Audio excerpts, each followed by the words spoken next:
Павлодар мұнай-химия заводында қызмет еткеніме 35 жылдан асыпты. Былай қарасаң, менің өмірімнің жартысынан көбі осы мамандыққа арналған. Тіпті басқа салада өзімді елестете алмаймын.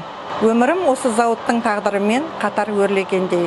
Олай дейтінім, жолдасым да осы зауытта жұмыс жасайды. Күннен күнге тәжірибе жинап, кәсібімді терең меңгерумен келемін. Қазір санитарлық зертханада зертханашы ретінде менің міндетім экологиялық жағдайларды бақылап, табиғатты ластауға жол бермеу.